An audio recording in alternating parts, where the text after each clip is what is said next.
Mahfud MD ajak KPU lawan habis-habisan putusan PN Jakpus soal penundaan pemilu. Menko Polhukam Mahfud MD mengajak Komisi Pemilihan Umum, KPU, melawan habis-habisan putusan Pengadilan Negeri Jakarta Pusat yang memerintahkan penundaan pemilu 2024. Jakarta, Menteri Koordinator Bidang Politik, Hukum, dan Keamanan, Menko Polhukam, Mahfud MD mengajak Komisi Pemilihan Umum, KPU, melawan habis-habisan putusan Pengadilan Negeri, PN, Jakarta Pusat yang memerintahkan penundaan pemilu 2024. Berdasarkan logika hukum, Mahfud meyakini KPU akan menang dalam upaya banding di Pengadilan Tinggi. Sebab, Pengadilan Negeri tidak memiliki wewenang untuk memutuskan penundaan tahapan pemilu. Saya mengajak KPU naik banding dan melawan habis-habisan secara hukum. Kalau secara logika hukum pastilah KPU menang. Mengapa? Karena PN tidak punya wewenang untuk membuat vonis tersebut, kata Mahfud melalui akun Instagram resminya Mahfud, Kamis, 2 Maret 2023.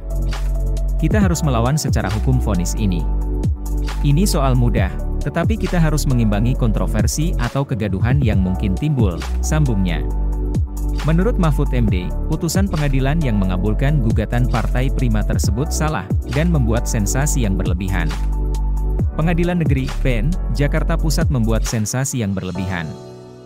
Masak, KPU divonis kalah atas gugatan sebuah partai dalam perkara perdata oleh pengadilan, tuturnya. Bahwa vonis itu salah, logikanya sederhana mudah dipatahkan tapi vonis ini bisa memancing kontroversi yang bisa mengganggu konsentrasi. Bisa saja nanti ada yang mempolitisir seakan-akan putusan itu benar, sambungnya. Lebih lanjut dia mengatakan, penundaan pemilu tidak bisa dijatuhkan oleh pengadilan negeri sebagai kasus perdata. Menurut UU penundaan pemungutan suara dalam pemilu hanya bisa diberlakukan oleh KPU untuk daerah-daerah tertentu yang bermasalah sebagai alasan spesifik, bukan untuk seluruh Indonesia, jelasnya. Sekadar diketahui, Partai Prima melayangkan gugatan ke PN Jakarta Pusat karena merasa dirugikan oleh KPU dalam proses verifikasi administrasi partai politik. Hasil verifikasi menyatakan status akhir Partai Prima tidak memenuhi syarat, TMS.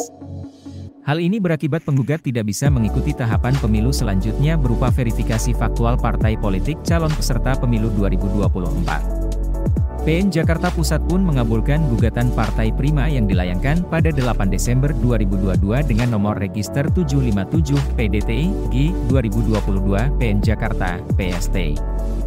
Dalam amar putusannya pada Kamis, 2 Maret 2023, PN Jakarta Pusat meminta KPU untuk menunda tahapan pemilu 2024 hingga Juli 2025.